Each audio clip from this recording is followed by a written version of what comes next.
Ayan, nandito may concrete boom pump. Nagpo-pouring sila dun sa taas. Ayan. Ito yung ikatlong pier head. Ito yung concrete mixer. Dito naka-park. Ayan. Ito yung ina-assemble kahapon. Last update natin, pinagdudugtong-dugtong. At ngayon, ito na-install na. Ito yung karugtong niyan. Ito po yung unang araw sa buwan ng Mayo at nandito tayo sa kabaan ng Quirino Avenue southbound. Mag-update po tayo ngayong umagang ito dito po sa off-ramp patungong Top Roas Boulevard at yung on-ramp to south along Osmeña Highway. Sa last update po natin dito, no, nung isang araw ata yun, nag-assemble na sila ng steel girder para ipuno dun sa isang span. Dalawa lang naman yun, steel girder na bubuo dun sa isang span. So titingnan natin ngayon mga kasikap kung kumpleto na ba o na-install na ba nila nung isang araw pa yun, no? So wag na po natin patagalin to. Tara, let's go!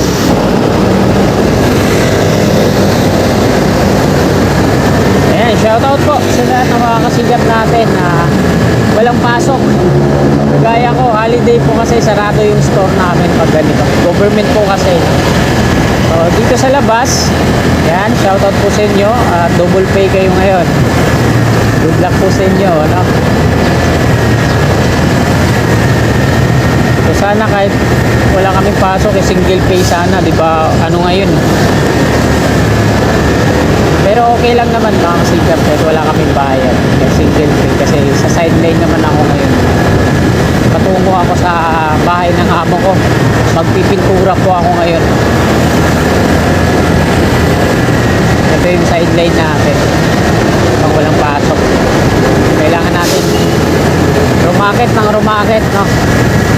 Para sa pamilya natin syempre. Lalo na ngayon, daming bayarin, bahay, tubig, kuryente. Tapos ito pa, yung motor ko hulugan. So kailangan natin magsikap. Wala naman tayong ibang asahan kundi sarili natin.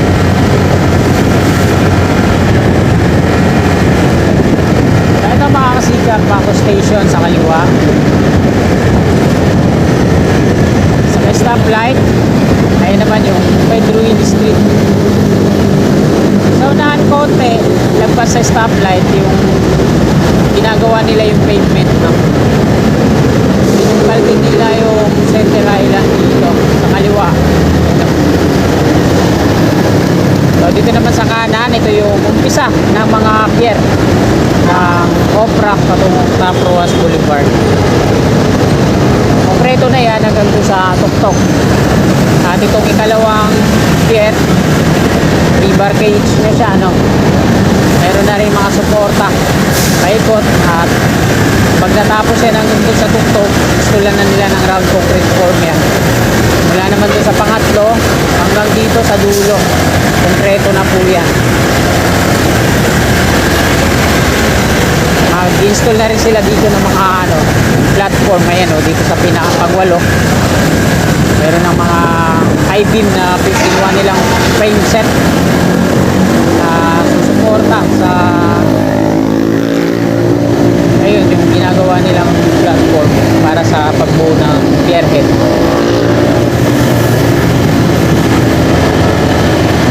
So, dito na ulit ako mag-U-turn. Di ba naman ginagawa yung Center Island doon? Direkta na tayo dito sa ating main topic. Ayan, nakapag-U-turn na po tayo.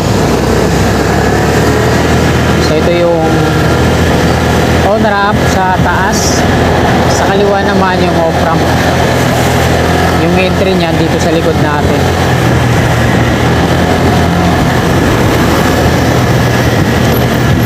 Ayan yung viaduct na on-ramp to south. Ito yung pakanan na putol. Yung diretso, tapos na yan, papuntang NLEX yan. Ito yung ano niya, unang pier. Mayroon na ang platform sa pier head.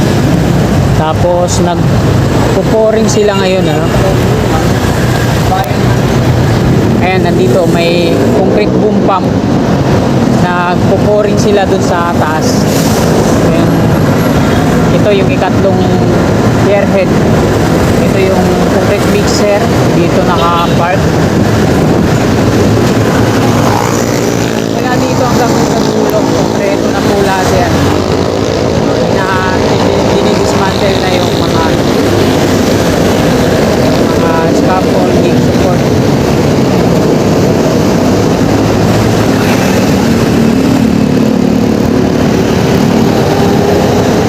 Na-install na nga mga kasikap yung ikalawang steel girder yung sa unahan. Osmeña Highway na po ito, no. Ayan yung off-ramp. Dalawa yung off-ramp dyan, no. Nagsasanga din. Ito yung pababa patungo dito sa toll. Ang exit niya doon sa may Pedro Hill Street. Tapos yung packet naman patawid yan dito sa gitna, no, sa may Quirino Interchange. Tapos ito mga kasikap, yung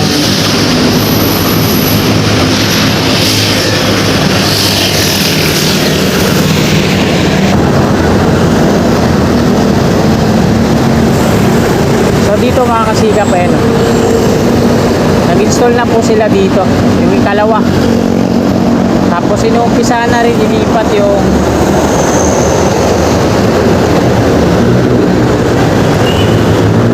yan.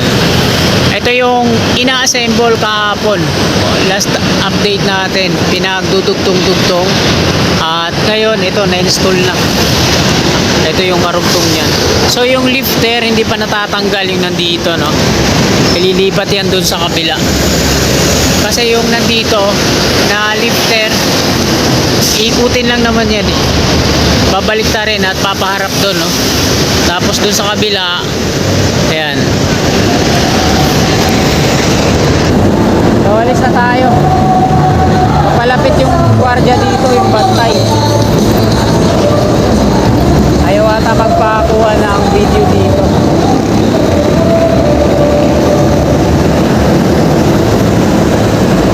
Ayan, o. Minto ako dun sa kabila. Nandun siya sa may Center Island. Papalapit siya sa akin. So mabanti tayo. Pag hinto natin dyan sa pangalawa, dumiretso na naman siya, papalapit sa atin. So ibig sabihin nun, ayaw nilang magpakuha ng video dyan. Kaya diretso na lang tayo para walang problema. At least nakuha naman natin.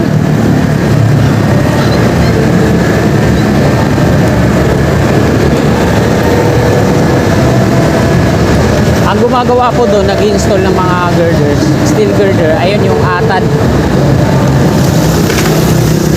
So sapat naman yan at nakuna naman natin na nang-update na na-install na yung ikalawa.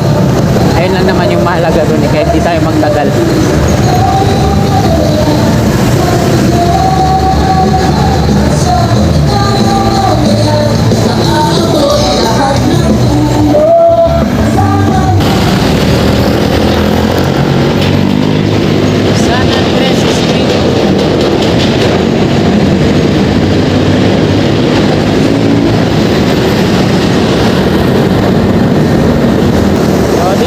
Mag-end ng ating video sa may paglagpas natin sa Buendia. Sisilipin lang din natin doon po na demolish na pala yung stasyon. Kasi nung nakaraan, tinatanggalan na ng bubong yun eh. Yung mga nandoon na lang yung mga steel frame.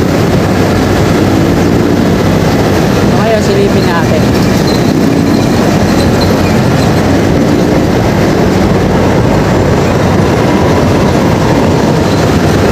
Ginagawa ngayon nila doon na pouring sila sa pierhead.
ayun, no? Sa Skyway Stage 1. So meron na rin equipment dito. Nagdi-drill din sila doon. Merong drilling rig yung sa Trevi. Dito sa kaliwa, nagdi-drill sila. Ito na po yung Buendia flyover.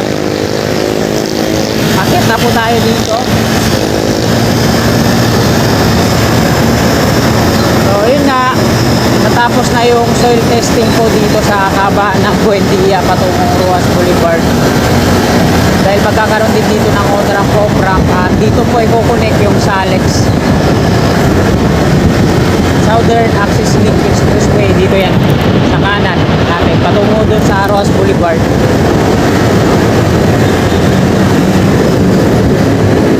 Pagbaba natin dito sa flyover, ayan naman yung on-ramp at off-ramp ng Skyway Stage 1. So dito sa kaliwa natin mga kasigap, so parang hindi naman gumagalaw. May mga tauhan doon, equipment, ayun, yung excavator sa dulo, parang nagbubutas. Pero yung station, ayan, mga nakatayo pa yung mga steel frame niya, pero hindi pa totally demolished. Ayan mga kasigap, nandito na po tayo sa Lagpas, Buendia, Skyway Stage 1 na po ito dito. So hanggang dito na lang po itong video na to. Maraming pong salamat sa patuloy niyong suporta sa aking video sa atin. Sana bang nilisahin itong video na to, mga pwede po ako ulit maglambing, palike naman po at pa-subscribe. Maraming salamat, magandang umaga po, God bless po sa atin lahat.